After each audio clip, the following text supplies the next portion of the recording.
Ever pondered how the concept of intercontinental ballistic missiles or ICBMs came to fruition? The inception of these behemoths of destruction dates back to the Cold War era, with roots firmly planted in the ashes of World War II.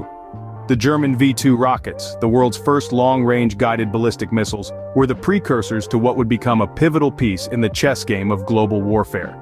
The key players in this high-stakes game were the United States and the Soviet Union. Each vying for supremacy, they embarked on a relentless race to develop the first functioning ICBM. The stakes?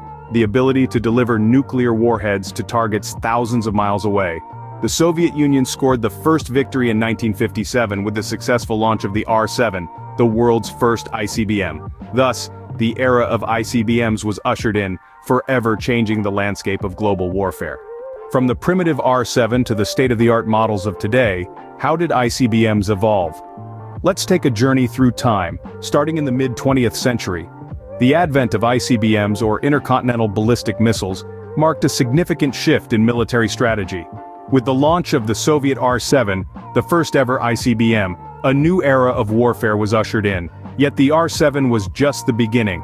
Over the decades, technology has advanced at a rapid pace, and so has the evolution of ICBMs. One of the most significant advancements in this field was the introduction of multiple independently targetable re-entry vehicles, or MIRVs. This technology allowed a single ICBM to carry multiple warheads, each capable of being aimed at a different target. The implications were profound. The destructive potential of a single missile was multiplied, making ICBMs an even more formidable weapon. But it wasn't just about increasing the number of targets.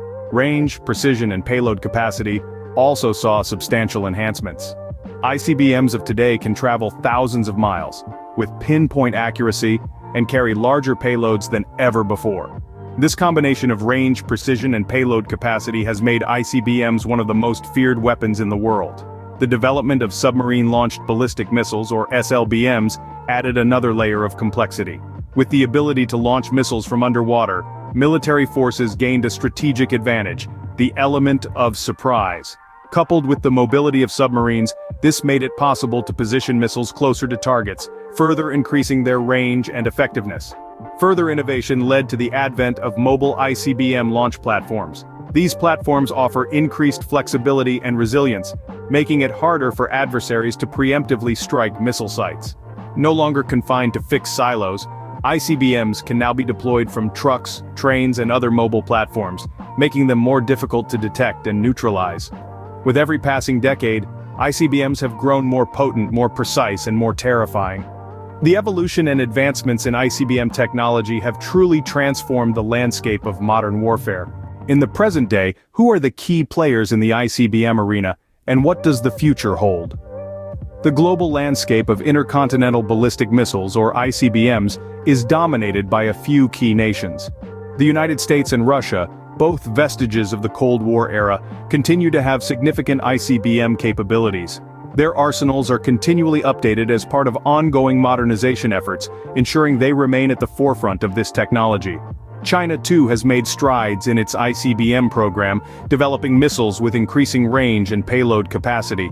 In recent years, India has also emerged as a significant player, with a focus on strengthening its strategic deterrence capabilities.